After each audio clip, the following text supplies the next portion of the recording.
Baik. Bismillah. Assalamualaikum warahmatullahi wabarakatuh. Alhamdulillahirabbil alamin hamdan katsiran thayyiban mubarakan fi kama yuhibbu rabbuna wa yarda. Asyhadu an la ilaha illallah wahdahu la syarikalah wa asyhadu anna Muhammadan abduhu wa rasuluh la nabiyya ba'dah amma ba'du. 91,1 FM Radio Robani merajut ilmu dan peradaban. Generasi Robani dimanapun Anda berada dan juga pemirsa KMTV dimanapun Anda bisa menyimak siaran kita. Alhamdulillah kita kembali bersyukur kepada Allah Subhanahu wa Ta'ala untuk kesempatan malam hari ini. Kita kembali dimudahkan untuk kembali berjumpa atau bersua di program Pondasi Podcast Dakwah Islami. Kemudian salawat dan salam kepada Nabi Muhammad SAW selaku qudwah kita, uswah hasanah kita dalam kehidupan. Kita permohon salawat ini tersampaikan selalu kepada seluruh keluarga beliau, hendaknya kepada para sahabat, juga kepada orang-orang yang senantiasa istiqomah menjaga dan menjalankan ajaran serta sunnah-sunnah beliau hingga hari kiamat kelak. Baik, generasi Robani dan pemirsa KMTV juga sahabat Pondasi serta ikhwah yang sudah berkesempatan hadir di studio. Masya Allah untuk malam hari ini mudah-mudahan kita satu frekuensi sesuai tema yang akan kita bahas. Alhamdulillah di tengah-tengah kita sudah hadir guru kita yang sangat luar biasa. Seperti biasa nanti kita akan membahas satu tema sesuai yang sudah dibocorkan tadi adalah satu frekuensi. Apa yang akan kita bahas nanti antum simak sampai akhir hendaknya. Baik, sudah hadir di tengah-tengah kita guru kita Ustadz Dr. Helmi Basri LCMA Hafizahullah Ta'ala. Kita sapa dulu beliau. Assalamualaikum Ustaz. Waalaikumsalam warahmatullahi wabarakatuh. Sehat Ustaz? Alhamdulillah. Alhamdulillah. Ini tema kita luar biasa Ustaz. Satu frekuensi. Insya Allah. Ini apa yang akan kita bahas nanti barangkali antum yang di studio juga yang menyimak kita pada malam hari ini bertanya-tanya apakah ini salah satu frekuensi radio sama dengan radio kita atau apa sebenarnya yang akan kita bahas. Baik, generasi Robani dan juga pemirsa KMTV juga untuk antum yang sudah hadir di studio. Kita akan mulai pembahasan ini dari sebuah sabda Rasulullah ataupun hadis Rasulullah SAW. Kalau tidak salah nanti mohon dikoreksi Ustaz. Katanya ada hadis yang mengatakan bahwa seseorang itu tergantung agama temannya. Lafalnya saya kurang hafal ya, almar'u ala dini khalilih. Nah, jadi seseorang itu tergantung agama temannya. Ini sampai sebegitunya hadis Nabi SAW ini, sampai seseorang itu tergantung kepada agama temannya. Ini Masya Allah agama digantungkan kepada teman. Ini seperti apa ini Ustaz? Apa yang dimaksud? Fadal Ustaz. Baik. Bismillahirrahmanirrahim. Alhamdulillahirabbil alamin wal aqibatu lil muttaqin wala udwana illa 'alal zalimin. Asyhadu an la ilaha illallah wahdahu la syarikalah wa asyhadu anna Muhammadan abduhu wa rasuluhu la nabiyya ba'dah. Ikhwah fillah, sahabat Pondasi, pendengar dan pecinta Radio Robani serta KMTV dan ikhwah yang hadir di studio. Alhamdulillah ramai ya. Mudah-mudahan acara ini bermanfaat insyaallah dan mudah-mudahan kita semua senantiasa dilindungi oleh Allah dan diridai oleh Allah Subhanahu wa Ta'ala. Amin. Tentu saja kita harus bersyukur pada Allah Subhanahu wa Ta'ala untuk semua nikmat yang kita rasakan, sebagaimana kita juga harus bersalawat dan salam untuk Rasulullah Sallallahu Alaihi Wasallam. Mudah-mudahan kita semua bisa senantiasa taat dan istiqamah di atas sunnahnya sampai akhir hayat nanti. Kita berharap semua kita bisa mendapatkan syafaat Rasulullah Sallallahu Alaihi Wasallam di Yaumul Mahsyar insyaallah. Amin amin ya rabbal alamin. Tema yang akan kita angkat pada malam hari ini adalah satu frekuensi ya. Ini kayak kita bicara siaran radio aja gitu ya. Tapi memang kalau seandainya kita ingin mendapatkan sesuatu dari channel tertentu, kita tidak harus berada pada frekuensinya.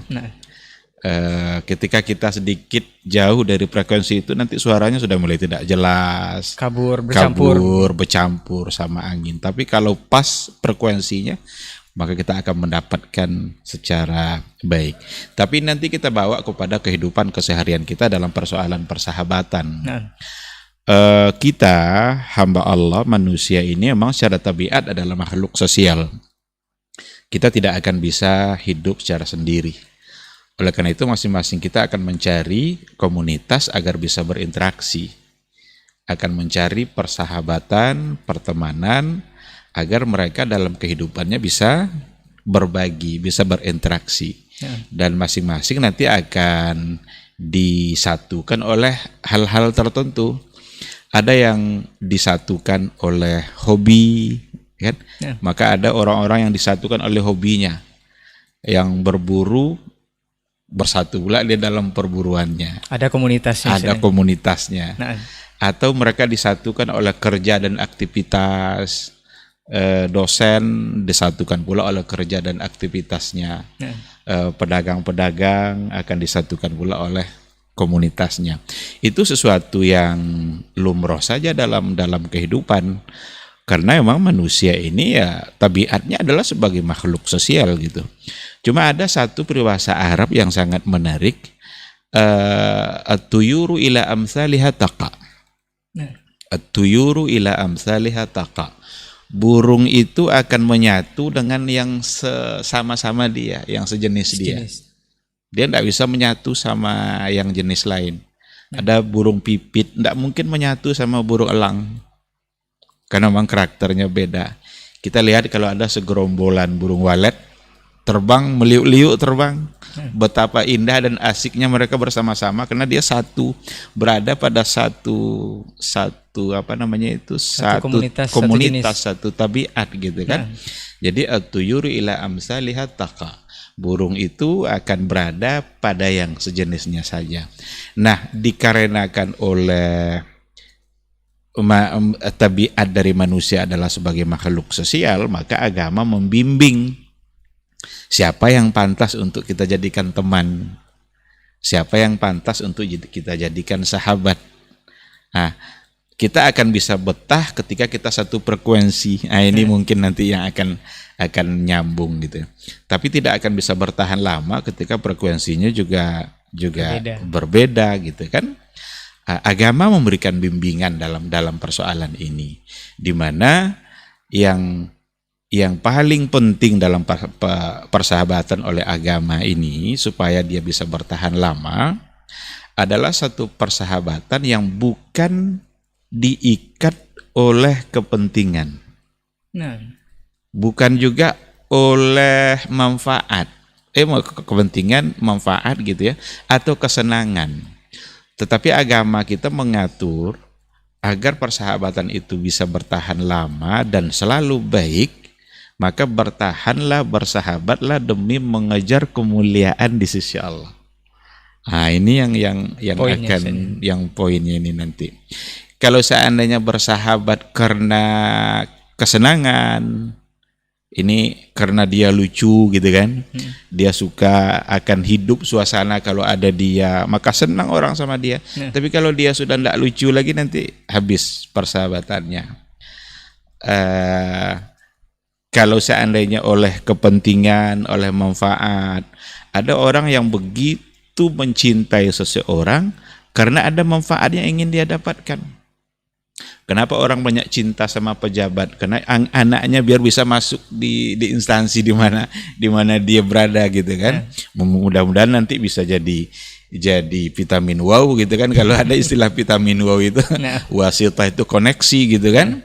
Itu berarti adalah kepentingan. Nah, agama membimbing kita agar bersahabat, frekuensinya bukan kepentingan. Frekuensinya bukan manfaat dan bukan karena kesenangan-kesenangan tertentu. Itu tidak akan bertahan lama. Maka diaturlah oleh agama, frekuensi kita harus ada pada iman. Harus ada pada satu kemuliaan menuju Allah melalui iman, kesamaan visi hidup.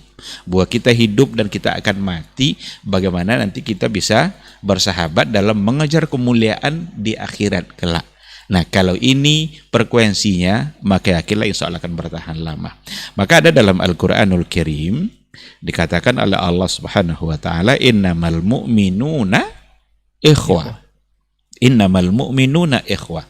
Sesungguhnya orang-orang beriman itu adalah bersaudara. Berarti persaudaraan kita, persahabatan kita harus dasarnya adalah iman, bukan dasar yang lain. Kalau seandainya dasarnya iman, selagi iman itu ada, apapun kondisi sahabat kita, apapun kondisi kawan kita, akan kita bisa menyatu karena kita disatukan oleh iman.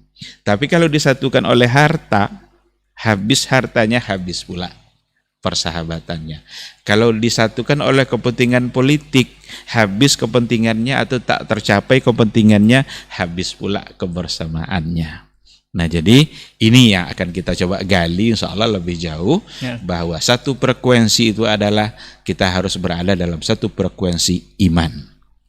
Ketika masih dalam satu iman, insya Allah sampai mati kita akan bisa bersahabat. Dan perlu dipahami sebenarnya makna sahabat itu tidak sesederhana yang kita bayangkan. Sahabat itu beda sama dengan sekedar kenal. Kalau kenal dia belum tentu bersahabat. Sahabat itu suhbah. Suhbah itu selalu ingin bersama. Kalau lama tak jumpa dia akan bertanya. Kalau sakit kawannya dia ikut merasakan sakit, nempel dia. Itu yang suhbah. Maka orang-orang bersama Nabi itu namanya sahabat Nabi. Sahabat Nabi itu luar biasa cintanya kepada Rasul, maka wajar disebut dengan sahabat. Tapi kalau sekedar kenalan biasa, kenal nama, kamu tinggal di mana, itu belum disebut sebagai sahabat. Nah, oleh karena itu yang paling pantas untuk kita jadikan sahabat itu adalah agar tetap dalam satu frekuensi, dan frekuensi itu namanya adalah iman. Jadi boleh dikatakan penyebutan sahabat ini spesial sekali, Ustaz, ya? Spesial. Makna sahabat itu tidak sesederhana yang kita bayangkan. Coba kalau ada orang bilang umpamanya bersahabatlah dengan Al-Quran. Nah, kan kita sering dengar itu, bersahabat dengan Al-Quran. Kadang itu menjadi satu tema kajian gitu. Apa makna bersahabat dengan Quran? Nah, orang-orang dahulu kalau seandainya sehari saja dia tidak baca Quran, itu ruginya luar biasa. Kalau dia tidak khatam Quran sekali dalam sebulan, dia merasa sangat rugi sekali, bahkan dianggap hijrah dari Al-Quran. Berarti dia sudah meninggalkan sahabatnya gitu. Nah, kalau mau ingin dikatakan sahabat, berarti selalu ingin dekat. Kalau lama ingin selalu tahu apa kabarnya, gitu yang baru bisa disebut sebagai sahabat. Dan itu hanya bisa ketika yang menyatukannya adalah iman demi mengejar kemuliaan di sisi Allah Subhanahu wa taala. Yang pastinya harus satu frekuensi, Ustaz, ya. Iya. Sesuai tema kita di malam hari ini. Kalau sudah dijelaskan kalau bahwa memang teman yang mempengaruhi agama kita itu adalah memang teman yang seiman ataupun semanhaj ataupun seakidah tadi. Karakter teman yang baik dan yang buruk ini atau yang boleh dijadikan teman ini mungkin ada dalam bocorannya dari Nabi, Ustaz, seperti apa ciri-ciri ataupun karakteristiknya, atau boleh dengan siapa saja kita berteman. Kan ada ungkapan yang mengatakan kalau Anda berteman dengan siapa saja, mau dengan pedagang, bahkan mohon maaf dengan pencuri pun ada yang berteman, Ustaz. Ini seperti apa, Ustaz, ungkapan seperti ini? Juga karakter teman tadi. Maka kita harus bedakan ya antara bersahabat dengan hanya sekedar tahu. Nah, kalau hanya sekedar tahu, kita boleh-boleh saja untuk memperluas pergaulan kita. Kalau memang seandainya ada visi dan misi kita dalam memberikan hal-hal yang positif untuk orang itu. Oleh karena itu, jangan pernah jadikan sahabat kita orang yang akhlaknya buruk. Kalau seandainya kita tidak akan, atau seandainya kita yakin bahwa kita tidak akan bisa mempengaruhi dia. Kalau seandainya kita bolehkah kita ngobrol bersama dia atau mencoba untuk mendekati, itu silahkan saja, apalagi kalau memang tujuannya adalah untuk mempengaruhi dan memberikan hal-hal yang baik dan positif agar hidupnya bisa berubah. Masa pencuri mau dijadikan sahabat? Tapi bolehkah kita ngobrol sama dia? Boleh. Kalau enggak, kapan lagi dan bagaimana lagi caranya untuk memberikan nasihat-nasihat atau masukan-masukan, tapi untuk memberikan kepercayaan. Nah, karena persahabatan itu ujung-ujungnya adalah bagaimana kita bisa memberikan kepercayaan kepada orang yang yang disahabati tadi, orang yang kita jadikan teman itu. Ada kita bisa lihat ya, saya pernah membaca dalam sebuah buku dikatakan, tapi ini bukan hadis, saya kira ini ungkapan-ungkapan saja. Al-ikhwa salasah. Ikhwah itu ada 3 model. Nah, Jadi sahabat atau kawan itu ada 3 model. ini penting nih untuk antum ya. Ini penting ini. Yang pertama, al-ikhwah kadda. Kawan bagaikan penyakit. Nah, Yang kedua, al-ikhwah kaddawa. Sahabat atau kawan yang bagaikan obat. Sedangkan ketiga, al-ikhwah kal-ghidha. Ghidha itu gizi, nutrisi. nah, Kawan, sahabat, ibaratnya dia itu sebagai gizi atau nutrisi. Kawan yang sebagai penyakit kita tidak perlu. Jauhi sejauh-jauhnya, karena dia penyakit. Ada orang mau dapat penyakit. Kalau ada penyakit tertentu, pasti orang ingin berusaha menjauhinya sejauh-jauhnya. Kalau perlu jangan pernah ketemu. Maka kalau ada orang pencuri ya, kalau pernah jangan ketemu dalam artian menjalin keakraban dan memberikan kepercayaan. Karena dia bagaikan penyakit, merusak dia kan. Tapi ada nanti al-ikhwah kaddawa. Ikhwah itu ibaratnya seperti obat. Obat kita memerlukannya kapan perlu saja, kapan sakit saja. Kalau umpamanya dokter katanya minum obat 3 kali sehari, berarti kita perlu dia 3 kali sehari. nah, Yang harus itu pada poin yang ketiga. Al-ikhwah kal-ghidha. gizi. Sahabat bagaikan gizi dan nutrisi.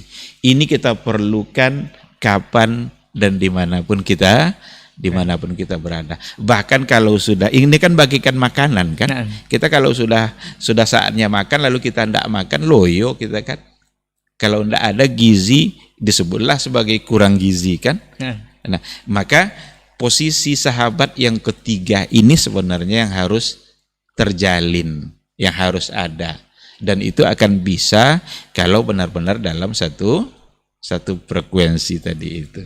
Dalam satu iman, satu visi misi dalam menjalani kehidupan di dunia kita. Nah, oleh karena itu jangan sampai atau kita bawa kepada diri kita. Kita ini ketika bersahabat dengan orang lain, kira-kira kita bagian yang mana dari yang 3 ini? Kategori yang mana? Kategori yang mana kita? Apakah kita bagaikan penyakit bagi orang lain sehingga orang justru malah muak dengan kita? Atau kita hanya sekadar diperlukan kapan perlunya saja.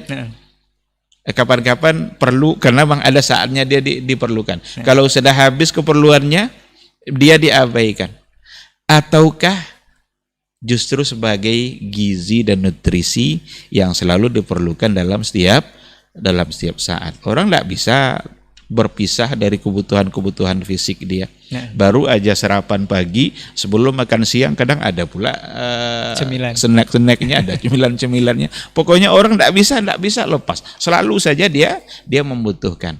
Maka persahabatan yang dibangun oleh Islam ini sebenarnya ada pada poin yang ketiga ini, ada pada model yang ketiga ini. Bagaimana kita bersahabat, tetapi kita bagi sahabat kita bagaikan nutrisi atau gizi. Dia bagi kita juga adalah bagaikan itu. Nah, maka seperti yang kita katakan di awal tadi, seandainya lah semata-mata hanya dikarenakan oleh kepentingan, kesenangan, itu tidak akan bertahan lama. Masya Allah. Mudah-mudahan kita menjadi poin yang ketiga ya, menjadi nutrisi. Mudah-mudahan. Saling bersahabat dengan sahabat kita sebagai nutrisi. Ada pertanyaan lagi, Ustaz. Mayoritas kita atau mayoritas saudara-saudara kita, alhamdulillah untuk dakwah kita sudah menyebar luas sesuai dengan teknologi dan kemajuan zaman. Itu sangat mudah sekali diakses kajian-kajian, sehingga banyak di antara saudara-saudara kita yang dulunya belum mengenal Islam secara benar atau secara kafah itu sudah mulai memperbaiki diri. Banyak juga yang meninggalkan masa lalunya yang buruk. Nah, apakah masa lalu yang buruk ini atau masa lalu yang dulu ini yang dia tinggalkan itu otomatis meninggalkan semua teman-temannya yang dulu, dengan istilahnya mendelete semuanya, dihapus semua, meninggalkan otomatis dengan lingkungan yang baru yang terkadang mereka itu canggung, nggak ada teman di dalam hijrahnya ini, atau justru balik lagi dengan niat untuk mendakwahi tadi, Ustaz, seperti yang Ustaz ucapkan tadi. Ini seperti apa penempatannya, Ustaz? Barangkali ada pada poin yang terakhir tadi, pada yang kedua. Dia kalau seandainya sudah, alhamdulillah sudah dapat bimbingan hidayah dari Allah sehingga dia sudah memiliki kesadaran penuh untuk meninggalkan hal-hal yang salah yang biasa dilakukannya. Sekarang dia mulai berhijrah. Dan sementara ada konsekuensi nanti kan, dia punya komunitas yang lama, yang barangkali komunitasnya juga masih berada pada kebiasaan-kebiasaan lamanya. Dia sebagai orang yang sudah diberikan hidayah dan petunjuk oleh Allah untuk berpegang kepada sebuah kebenaran, harus dia berupaya semaksimal mungkin meninggalkan apa yang menjadi kebiasaan dia yang sebelumnya. Tetapi apakah dia harus meninggalkan semua temannya? Ingat yang 3 tadi itu. Bentuk teman yang 3 tadi. Seandainya mereka bagaikan penyakit, ya udah tinggalkan. Karena dia bagaikan penyakit. Berarti dipilah-pilah sudah. Kan bisa tahu kan. Dulu enggak pernah dia menghargai waktu sholat. Kalau sudah tidur itu subuh sering ketinggalan. Sekarang apa masih mau bersama dia lagi? Atau kalau tetap juga ingin bersama, ingat, dia fungsinya harus dijalankan. Bagaimana dia bisa mewarnai, bukan dia yang malah kembali seperti dulu dan malu-malu mempertahankan kebaikan yang sudah diberikan oleh Allah. Dan itu nanti kalau memang akan tetap bersama, kadang-kadang ada cemoohan, sok alim, sok ahli surga, macam-macam. Kalau dia punya tidak kuat dalam menghadapi hal-hal yang seperti itu, jangan-jangan atau dikhawatirkan justru dia akan kembali lagi kepada kebiasaannya. Maka menjauhinya akan lebih baik untuk orang-orang yang seperti itu. Tapi ada sahabat-sahabat yang lain atau kawan-kawannya yang sebelumnya, ini nampaknya ada benih-benih kebaikan pada dirinya yang mungkin saja saya berhasil untuk mengajak dia berubah. Udah, coba didekati. Itu sebagai bentuk dakwah dia. Jadi bukan mempertahankan kebersamaan karena segan sama kawan, dianggap sombong nanti kan, dulu kita begini-begini kok sekarang enggak mau lagi. Udah abaikan itu tantangan. Karena kalau dipertahankan, itulah yang dikatakan Nabi tadi, almar'u ala dini khalili. Seseorang itu tergantung nanti agama temannya. Falyanzur ahadukum man yukhalilu. Maka hendaklah kalian melihat siapa orang yang kalian jadikan kawan. Ini perintah Nabi ini. Ini wasiat dari Rasul kan. Ketika Nabi mengatakan seseorang itu ditentukan oleh agama kawannya, hendaklah kalian lihat sama siapa kalian berkawan. Berarti ini pengaruh kan? Dipastikan nanti berpengaruh dalam kehidupan. Semangat kita akan bisa berkurang ketika kita bersama orang-orang yang tidak semangat. Nah, tapi kalau kita bersama orang-orang yang taat kepada Allah, kan rasanya tidak mungkin kita tidak terpengaruh. Kita punya kawan ini setiap ada kesempatan selalu aja dia baca Quran. Kita sama-sama mampir dengan dia sholat. Dia biasa selesai sholat baca Quran dia. Masa kita duduk-duduk aja nunggu dia? Pasti otomatis kita juga akan ambil Al-Quran. Tapi kalau kita biasa dan orang yang terburu-buru, biasa kita baca Quran nih. Tapi orangnya terburu-buru, kita bisa jadi tidak baca Quran. Tidak baca. Maka pasti berpengaruh. Maka wajarlah ketika Nabi mengatakan falyanzur ahadukum man yukhalilu. Hendaklah kalian lihat, perhatikan betul sama siapa kalian bersahabat, sama siapa kalian berkawan. Karena itu pasti akan berpengaruh. Tapi emang memang sebagian besar kesalahan ikhwan ataupun kita-kita yang baru mengenal agama ini lebih baik, Ustaz. Ada juga yang bilang dulu lebih asik temannya sebelum kenal agama. Setelah kenal agama malah jadi lebih galak. Ini haram, ini bid'ah, ini segala. Pokoknya ngegas terus kan. Ini yang diperbaiki apa sebenarnya Ustaz kalau baru-baru ini? Malah teman-teman yang dulunya asik, yang dulu bergaul itu malah lebih menjauhi. Kok setelah kenal agama, setelah katanya kenal sunnah, setelah ngaji malah lebih gawat lagi gitu Ustaz. Ini kesalahannya seperti apa? Ya, berarti kita tidak boleh hanya ada semangat. Semangat saja tidak cukup, tapi semangat harus didasari oleh ilmu. Nah, oleh karena itu, apa yang sudah kita dapatkan di awal-awal kesadaran kita, itu adalah sebuah ilmu yang memang harus kita amalkan. Tapi tidak pula boleh itu nanti jadi alat bagi kita untuk menyerang yang lain, seolah-olah nanti yang lain semuanya salah. Gitu. Ingat, kita dulu berada pada posisi itu juga. Nah, Ya kan? Bersyukurlah kepada Allah ketika Allah memberikan petunjuknya dan bimbingannya sehingga kalau dia umpamanya sehingga saya bisa berubah. Yang harus dilakukan adalah bagaimana kita berdoa semoga orang-orang yang tadinya belum diberikan petunjuk juga semoga diberikan oleh Allah petunjuk. Maka diperlukan cara yang benar dalam mendekatinya.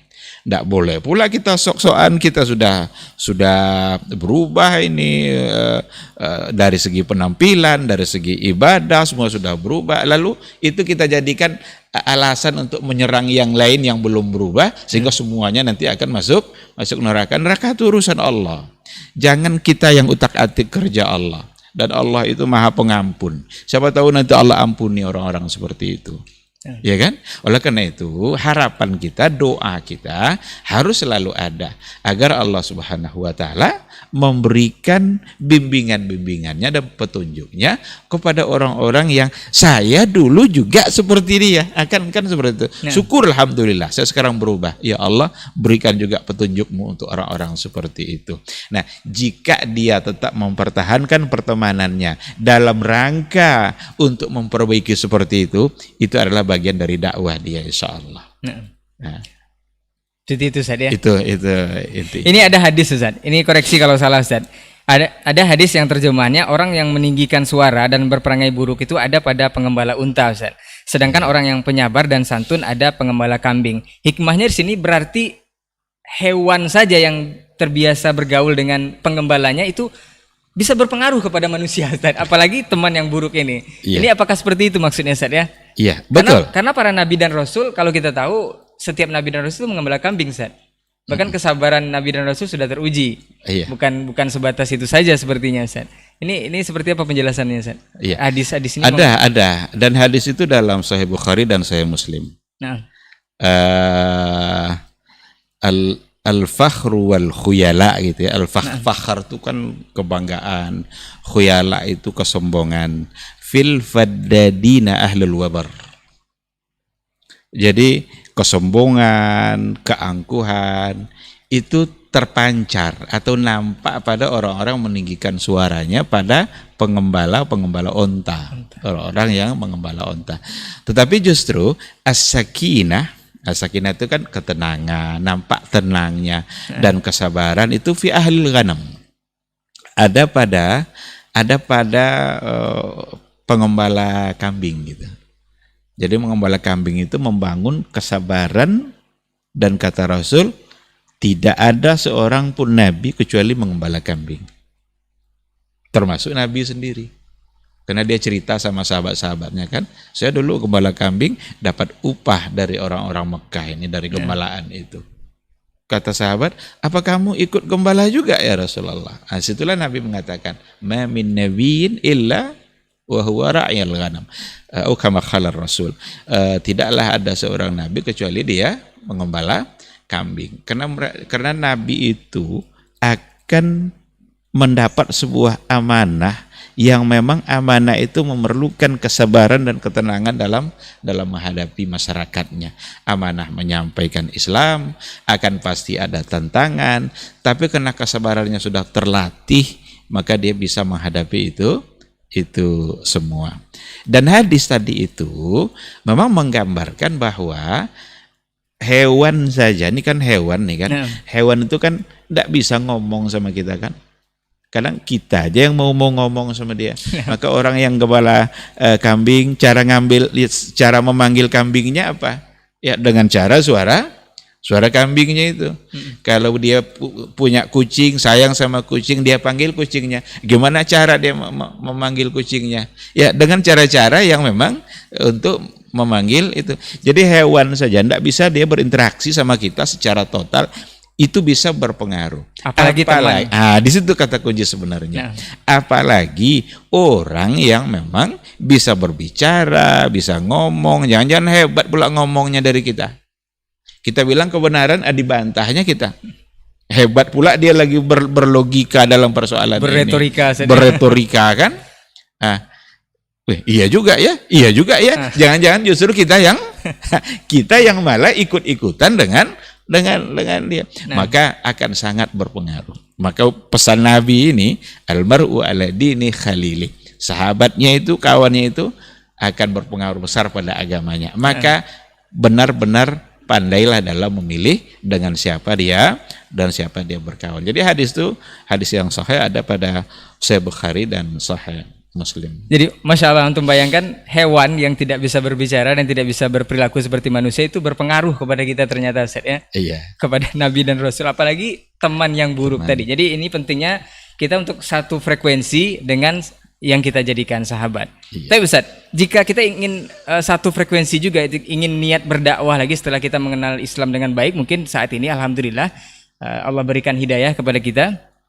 Kita ingin mendakwahi teman yang dulu mungkin akrab, mungkin dulu pernah satu perjuangan, itu apakah kita mengikuti semua keinginannya dalam hal mungkin yang dulu-dulu kita ikuti dulu, agar kita tujuannya untuk menarik dia juga seperti kita saat ini. Ini apa yang harus kita bekali dulu diri kita gitu. Apakah justru nanti kita ingin mendakwahi dia, justru kita yang terseret dengan arus yang ini harus berhati-hati dalam persoalan ini. Ini nasihatnya seperti apa? Apakah kita ketika ingin mencoba mempengaruhi kawan kita yang hobinya judi, kita harus judi dulu? Ini hati-hati ini. Kita ingin mencoba menasehati kawan kita yang suka musik, suka konser-konser. Nggak ada konser dijadwalkan kecuali dia hadir. Kita ingin mencoba menasehatinya. Apa kita harus ikut dulu sama dia? Tentu tidak. Jadi bukan berarti nanti ketika kita ingin merubah, lalu kita ikut-ikutan pula dulu dengan kesalahan yang sama. Inilah mungkin hikmahnya ya Rasulullah Shallallahu Alaihi Wasallam sebelum dia diangkat menjadi nabi, tapi tidak ada satupun kesalahan jahiliyah itu yang dilakukan oleh nabi. Padahal dia akan diangkat tuh kan jadi rasul untuk menyampaikan kebenaran. Tapi Rasul ada di tengah-tengah mereka. Mereka berjudi, mabuk-mabukan. Nabi tak pernah sedikit pun mabuk-mabukan. Nabi tak pernah berjudi, tak pernah berzina, tak pernah melakukan memakan makanan yang haram. Walaupun satu kali. Dipelihara oleh Allah Subhanahu wa taala. Bisa dia merubah ketika diberikan hidayah, datang syariat untuk memberikan petunjuk kepada manusia, disampaikan itu oleh Rasulullah Shallallahu Alaihi Wasallam tanpa perlu Nabi itu ikut dulu bersama-sama mereka dalam kesalahan yang sama. Ini kadang-kadang kan karena mengedepankan pergaulan gitu ya. Niat saya ingin memberikan kebaikan, menasihati mereka, maka saya ikut dulu dalam gerombolan mereka. Ini hati-hati dalam persoalan saya. Jangan kita mati pula saat itu. Kita belum jadi sempat menasihatinya, ternyata umur kita tidak panjang, apa yang kita sampaikan tidak jadi tercapai yang kita inginkan, justru kita yang sudah berada dalam dosa. Oleh karena itu sekali lagi, tidak mesti ikut. Maka pilihlah cara-cara yang baik, cara-cara yang tepat, tanpa mesti kita harus terjerumus dulu untuk melakukan hal yang sama. Kalau memang rasanya tidak sanggup, Ustaz ya, lebih baik dihindari, Ustaz ya. Kalau rasanya tidak sanggup ya itu cara terakhir kan. Karena memang ketika ada kesalahan, kalau bisa kan pakai tangan. Kalau enggak juga pakai lisan. Kalau enggak lagi kan ingkari dengan hati. Fabil qalbi kan, wazalika adhaful iman. Ingkari dengan hati kita. Dan juga hati kita tetap memohon dan berdoa kepada Allah agar dia diberikan kebaikan oleh Allah dan bisa berubah. Taib, generasi Rawani dan pemirsa KMTV juga sahabat Pondasi serta ikhwah yang Masya Allah sudah hadir di studio, sangat luar biasa. Mungkin tidak layak rasanya kalau kita ingin satu frekuensi, kita tidak menilik kepada teladan kita, Ustaz. Iya. Rasulullah SAW, bagaimana beliau dulu kalau dalam sirahnya itu berhasil menyatukan Ansor dan Muhajirin. Iya. Nah, Ustaz ya. Iya betul. Ini seperti apa, Ustaz? Keberhasilan Rasul. Mungkin ada tips-tipsnya atau hal-hal yang perlu kita gali dari ini, Ustaz. Ini benar-benar membuktikan bahwa ketika berada pada frekuensi iman, Nah, semua persoalan keduniaan itu menjadi sesuatu yang diabaikan. Muhajirin, orang-orang yang hijrah yang datang dari Mekah. Orang ada yang kaya raya, harta semua ditinggalkan. Yang penting mereka tetap menjaga frekuensinya, menjaga iman. Kalaulah mereka mengedepankan frekuensi hartanya, tidak akan hijrah dia. Abdurrahman ibn Auf kan, betapa kayanya dia. Nah. Sampai di Madinah ketemu sama orang-orang Ansor. Orang-orang Ansor itu kaum muslimin yang ada di kota Madinah yang menyambut kehadiran orang-orang Muhajirin yang datang dari kota Mekah. Mereka tidak ada hubungan persaudaraan, tidak ada hubungan nasab, tidak ada, mungkin juga mereka sebelumnya juga tidak saling mengenal. Tetapi Rasul berhasil untuk menyatukan mereka dalam satu frekuensi dan itu ada pada iman. Tidak ada lagi saya ahlu Mekah, saya ahlu Madinah, saya orang miskin, saya orang kaya, saya pejabat, tidak ada lagi. Yang ada apa? Saya mukmin. Ini adalah saudara saya mukmin. Sama-sama beriman pada Allah, mampu disatukan oleh Rasul. Saat Ibnu Mu'az kalau nggak salah yang bersama Abdurrahman ibn Auf itu, pokoknya masing-masing satu Muhajirin, satu Ansar disatukan oleh Nabi. Apa yang ada pada Ansar ini mereka tak pernah ragu untuk memberikan kepada orang-orang Muhajirin. Bahkan kalau kita bacalah kisah-kisah bagaimana mereka menyatu dalam iman itu, disaudarakan mereka oleh Rasul, dipersaudarakan oleh Rasulullah atas dasar iman tadi menuju ridha Allah. Itu sesuatu yang luar biasa dan kadang-kadang memang tinggal catatan sejarah gitu. Entah ada yang mampu melakukan hal yang sama seperti itu, entah tidak gitu ya. Tapi Rasul sudah berhasil. Itu ada di antara mereka yang disatukan Muhajirin dan Ansar. Orang Ansar ini juga enggak pula semuanya yang kaya-kaya. Ada juga yang miskin-miskin. Tapi dia sudah disatukan. Ketika yang Ansor ini tidak punya apa-apa kecuali hanya untuk dia dan keluarganya. Sementara dia disaudarakan oleh Rasulullah dengan orang-orang Muhajirin. Apa yang dilakukannya? Apa yang makanan yang ada yang hanya untuk dia dan istrinya atau dia dan keluarganya, dia rela untuk tidak makan asalkan Muhajirin ini bisa menikmatinya. Tapi dibawanya makan di tempat yang gelap. Tempat yang gelap, malam kan dulu enggak ada juga PLN kan. Enggak ada juga. Apalagi dulu. Token belum ada ya. Ada. Apalagi token. Makan mereka, ya silakan makan. Yang suami istri tadi ini seharusnya dia yang makan, dia hanya pura-pura makan. Bunyi-bunyikan sedikit piringnya kayak makan, kayak nyuap nasi. Yang ini asik kali makan sambil meyakini bahwa saudara ini juga ikut makan. Ternyata ini enggak dikasih tahu ini kalau makan ini hanya untuk dia.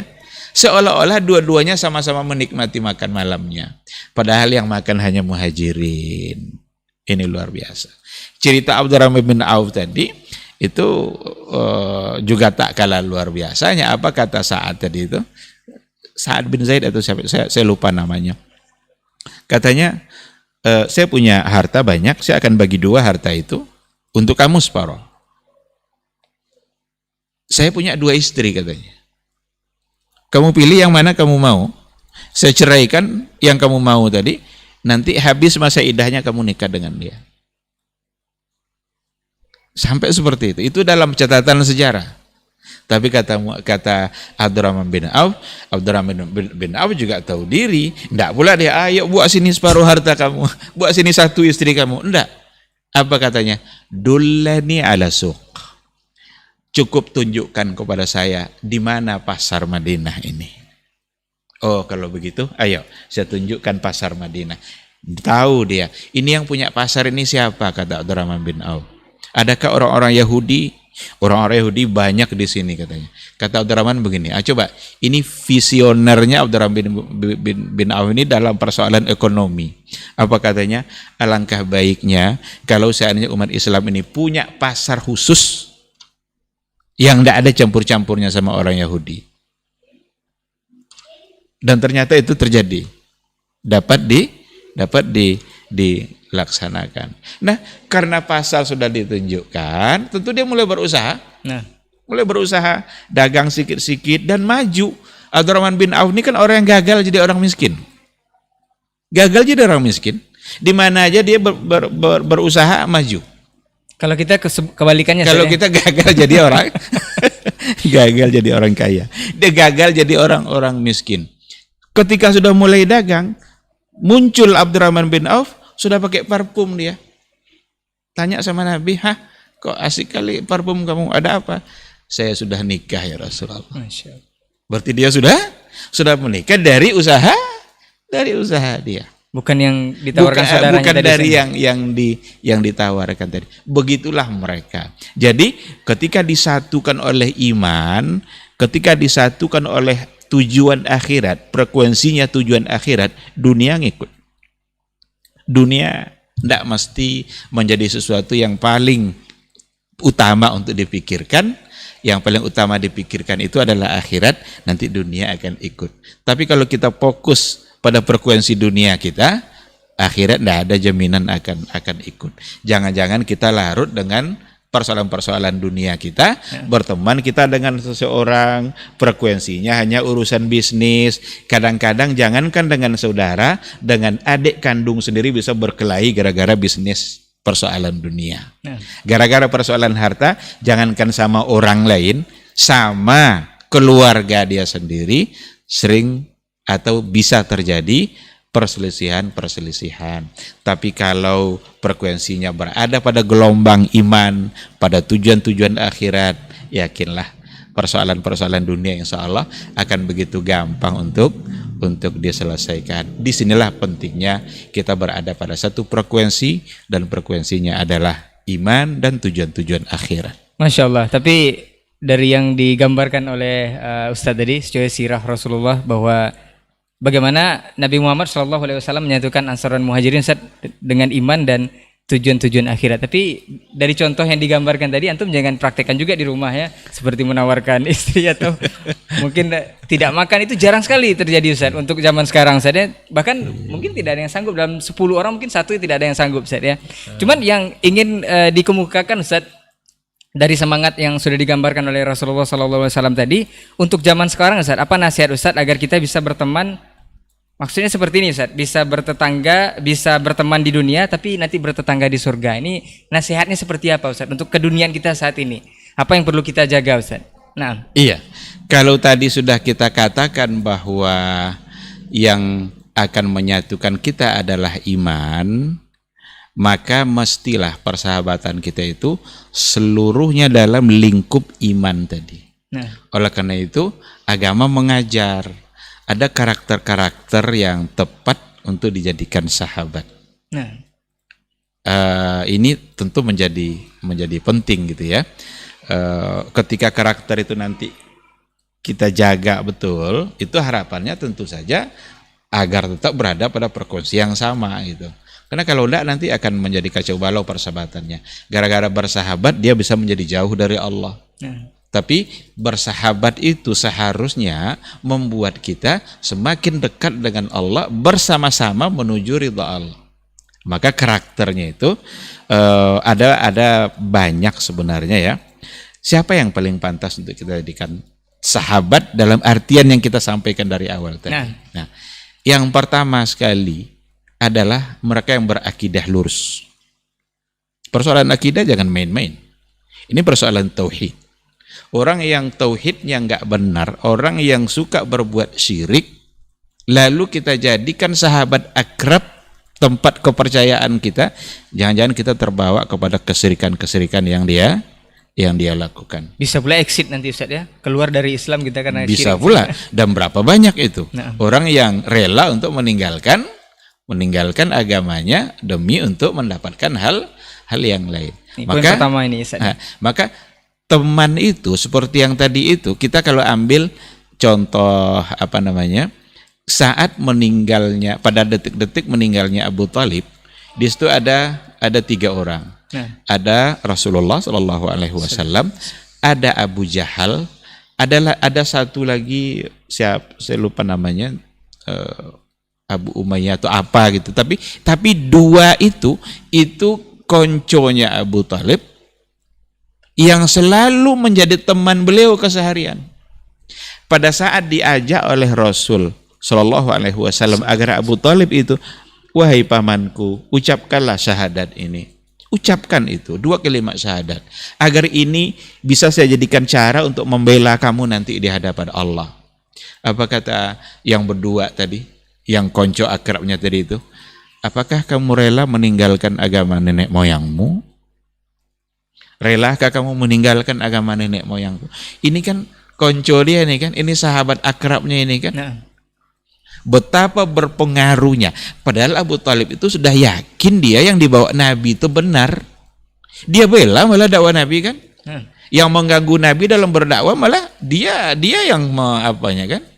Tapi karena 2 temannya tadi, relakah kamu meninggalkan agama nenek moyangmu?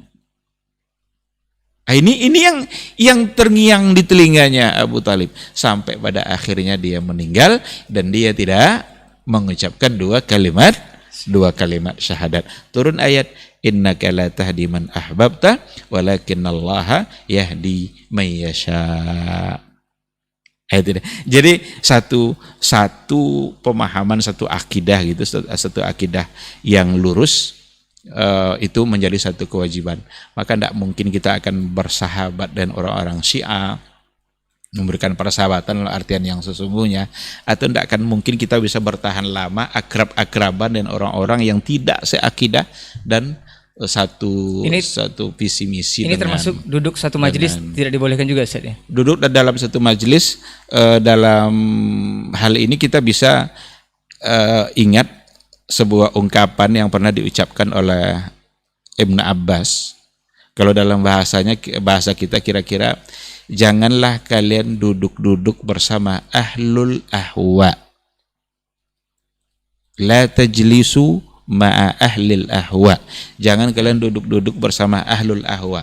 Ahlul ahwa itu orang-orang yang mengedepankan hawa nafsunya, baik dalam kehidupan dunia, dalam persoalan agama. Ahlul ahwa dalam persoalan agama ini orang yang suka-suka melakukan hal-hal yang dalam beragama tidak penting-penting kali bagi dia memikirkan mana syariatnya, mana dalilnya. Yang penting laksanakan aja dulu. Itu ahlul ahwa. Kenapa kata beliau, kenapa dia bilang seperti itu? Karena dengan duduk-duduk bersama ahlul ahwa itu akan mendatangkan penyakit hati bagi kalian. Ini bukan hadis dari Nabi ya. Saya nukil itu ungkapan yang pernah diucapkan oleh seorang sahabat Rasul yang bernama Ibnu Abbas. Oleh karena itu, selain mereka akidahnya lurus, maka perlu juga mereka-mereka yang punya manhaj yang jelas, bukan manhaj yang abal-abal, yang acak-acakan, yang hanya ikut-ikutan saja, tanpa mencoba untuk mendasari atau mencari dasar dari apa yang mereka yakini. Begitu itu 2 di antara sekian banyak siapa yang paling pantas untuk kita jadikan pertemanan. Juga di antaranya ya mereka ya harus yang orang yang taat beribadah, orang yang punya akhlak yang baik. Akhlak yang baik itu seperti ya tahulah kita kan apa kebiasaan-kebiasaan baik yang diajar oleh agama kita itu berarti adalah akhlak mahmudah, orang yang jujur. Kita kalau bersama orang jujur itu nyaman kita. Tidak ada curiga. Tapi kalau orang yang terkenal tidak jujur akan selalu menimbulkan kecurigaan. Tidak berani kita ninggalkan barang-barang berharga kita di samping dia karena kita sudah mulai curiga. Jangan-jangan. Tapi kalau seandainya dia amanah, terkenal sebagai seorang amanah, jujur, dia nyaman kita. Dia ngomong, kita yakin dia ngomong itu dari hatinya. Tapi kalau dia terkenal tidak jujur, ngomong dia sama kita, jangan-jangan mau nipu saya. Jangan-jangan begini. Nah, bukankah ketidaknyamanan itu kita tidak suka kan? Yang kita inginkan kan jiwa kita harus tenang kan? Nah, maka caranya tentu kita bersama-sama dengan orang-orang yang memiliki akhlak yang baik. Nah, itu untuk mendapatkan ketenangan dalam kehidupan gitu. Jadi Masya Allah ini mungkin beberapa karakter yang sudah Ustadz gambarkan untuk yang bisa dijadikan sahabat yang satu frekuensi Ustadz ya. Jadi memang kebenaran sabda Rasulullah SAW dari riwayat tadi Ustadz, betapa pamannya Abu Thalib karena konconya, karena sahabat eratnya, karena satu frekuensi dengan dia, itu tidak bisa beriman akhirnya Ustadz. Karena ajakan Nabi pun tetap tidak ini. Tetap tidak. Cuma ya mungkin ya hidayah ya. Nah. Ini kan persoalan hidayah. Kalau kita serahkan kepada Allah ya, berarti Allah belum memberikan dia hidayah. Tapi yang pelajaran yang harus kita ambil itu ya, ketika dia lebih mengedepankan kawan-kawan akrabnya tadi, bahkan lebih didahulukannya daripada Rasulullah Sallallahu Alaihi Wasallam. Masya Allah perbincangan kita untuk kesempatan hari ini, Ustadz. Ada satu lagi sebenarnya yang tak kalah pentingnya, selain daripada akidahnya baik, manhajnya lurus, kemudian berakhlak baik, rajin ibadah, adalah yang berilmu. Nah, ini para ulama sepakat ini untuk mengatakan hal-hal yang seperti ini. Kenapa demikian? Karena ilmu itu kan sesuatu yang menjadi buat kita menjadi hidup kita jadi beraturan gitu kan, teratur, sesuai dengan terarah, sesuai dengan apa yang diinginkan oleh agama. Maka sahabat itu kan selain disebut sahabat kan juga ada al-musadaqah. Musadaqah itu kan dari kata sidkun kan. Nah, jadi yang sahabat itu bukanlah orang yang memang selama ini mengiyakan semua kata kita.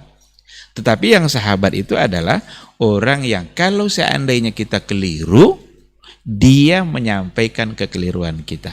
Siapa yang bisa menyampaikan kekeliruan kalau bukan dia yang berilmu? Maka orang-orang yang berilmu adalah orang-orang yang paling layak untuk dijadikan teman. Karena kalau kita salah, kalau kita keliru, dia akan berusaha untuk menyampaikan kekeliruan kita. Dia tidak biarkan saja. Tapi kalau orang mengiyakan semua kata-kata kita, mungkin kena mau ditraktir atau mau apa gitu kan. Pokoknya gini iya, gini baik, ini iya baik tuh. Siap Pak, baik nih. Kalau itu berarti ada maksud yang ingin dia dapatkan, bukan lagi karena tujuan karena Allah, tapi mungkin karena kepentingan duniawi dia. Mudah-mudahan kita tidak yang kedua ya, mengiyakan semuanya. Oh ini bagus temannya, iya ini bagus teman, iya. Jangan seperti itu. Masya Allah perbincangan kita udah sampai hampir 1 jam. Mudah-mudahan ini bisa bermanfaat. Mungkin terakhir Ustadz, untuk kita nih Ustadz yang boleh dikatakan awam dalam ilmu, ini yang perlu kita jaga untuk sahabat agar kita tetap dalam satu frekuensi iman ini. Apakah untuk teman-teman kita yang lalu itu kita mesti jaga iman, kita pentingkan, atau kita jaga teman? Iya. Ini nasihat Ustaz seperti apa? Jelas jaga iman. Iman itu adalah yang paling berharga dalam kehidupan kita. Teman itu kalau seandainya akan mengganggu dan merusak iman kita, lebih baik untuk tidak berteman. Maka yang harus dikedepankan adalah iman kita bagaimana terjaga dan meninggalkan semua hal-hal yang kalau memang akan bisa merusak iman, merusak muruah dan lain sebagainya. Meskipun kehilangan teman yang di masa lalu yang buruk. Kalau sudah sebagai penyakit, maka kita bagi-bagi tadi itu. Teman itu ada yang sebagai penyakit, ada yang sebagai obat, ada yang sebagai gizi atau nutrisi. Kalau memang hanya akan menjadi penyakit, apa boleh buat? Selamat tinggal. Dinasehati juga tidak mau, Tapi ya apa namanya, kan kita dilarang juga mungkin untuk memutuskan sama sekali, memutuskan silaturahim, tidak lagi menganggap dia enggak, dalam artian kalau berbenturan nanti antara iman kita dengan teman kita, maka imannya harus dikedepankan sambil tetap berusaha bagaimana kita bisa mempengaruhinya, karena sekali lagi menjaga iman agar tetap utuh dan terus meningkat itu sesuatu yang sangat dianjurkan. Saya ingin mengungkapkan atau membacakan sesuatu yang pernah diucapkan oleh Imam Syafi'i, bagaimana beliau begitu berhati-hati dalam menjaga muru'ah dan menjaga keberadaan hati dan iman dia. Apa kata beliau? Qala Syafi'i rahimahullah, "Lau annal ma'al barida yathlamu min muru'ati syai'an ma syaribtul ma'a illa harran." Seandainya dengan meminum air dingin itu membuat harga diri, muru'ah saya, hati dan iman saya menjadi rusak, berkurang, ma syaribtul ma'a illa harra. Saya tidak akan minum kecuali air yang hangat saja. Sampai sedetil itu. Ini kan ini air dinginnya. Seandainya dan minum air dinginnya, rusak pula ya, iman saya, rusak pula muru'ah saya. Masyaribtu illa harran. Saya tidak akan meminum kecuali air yang hangat saja. Ini kan beliau ingin menggambarkan betapa harus ada usaha dari setiap pribadi muslim untuk menjaga hal-hal yang akan bisa merusak kehidupannya, merusak keimanannya, merusak muruahnya, sekecil apapun. Sekarang punya orang-orang yang ternyata orang-orang ini bagaikan penyakit semua, teman-teman kita. Kalau kita pertahankan, yang rusak justru kehidupan kita. Ya buat apa dipertahankan? Nah, tapi ketika kita mempertahankannya dan dengan niat untuk memperbaiki dan mempengaruhinya, berhasil tidak berhasil itu kan mungkin itu kita serahkan kepada Allah. Tetapi kalau dengan niat seperti itu, silahkan, asalkan memang tidak bisa merusak iman dan kehidupan. Sekarang seperti itu, wallahu a'lam. Baik, jazakallah khair Ustaz untuk kesempatannya. Dan mudah-mudahan ini untuk antum semua bisa menambah wawasan dan ilmu yang pastinya ini bisa bermanfaat untuk kita semua dalam kehidupan sehari. Juga sebarkan kepada seluruh keluarga kita, kepada sahabat dan kepada teman. Mudah-mudahan di sana ada unta merah insyaallah. Baik, jazakallah khairan Ustaz untuk kesempatan waktunya. Insyaallah pekan depan kita akan kembali lagi dengan tema yang berbeda. Ingat, tetap satu frekuensi dalam iman dan juga ketaatan kepada Allah Subhanahu wa taala. Jadi untuk antum yang masih awam, tetap jaga iman dulu Ustaz ya. Nggak usah jaga teman dulu, tetap jaga iman dulu. Baik, jazakallah khairan. Afwan untuk semua salah kata dan gila bicara. Kita tutup dengan doa kafaratul majelis. Subhanakallahumma wa bihamdika asyhadu an la ilaha illa anta astaghfiruka wa atubu ilaik. Assalamualaikum warahmatullahi wabarakatuh. Waalaikumsalam warahmatullahi. Ketahuilah bahwa ketika kita mengikuti sebuah majelis ilmu, itu sesungguhnya Allah sedang memberikan kepada kita sekian banyak fadilah dan keutamaannya. Karena sungguh sangat mulia orang-orang yang berada di majelis ilmu. Orang-orang yang berada di majelis ilmu adalah orang-orang yang akan dimudahkan baginya jalan menuju surga Allah. Dalam hadis dikatakan oleh Rasulullah sallallahu alaihi wasallam, "Man salaka tariqan yaltamisu fihi ilman, sahalallahu lahu tariqan ilal jannah." Barang siapa yang menempuh satu jalan di mana tujuannya adalah untuk mendapatkan ilmu, maka Allah akan mudahkan baginya jalan menuju surga. Surga itu perlu iman, dan mendapatkan surga itu perlu ilmu. Maka di majelis ilmulah kita bisa menumbuhkan iman kita, dan di majelis ilmulah kita bisa mendapatkan ilmu pengetahuan. Maka sering-seringlah menghadiri majelis yang bisa menambah iman kita dan juga bisa menambah ilmu, agar surga Allah itu benar-benar semakin dekat dengan kita bersama.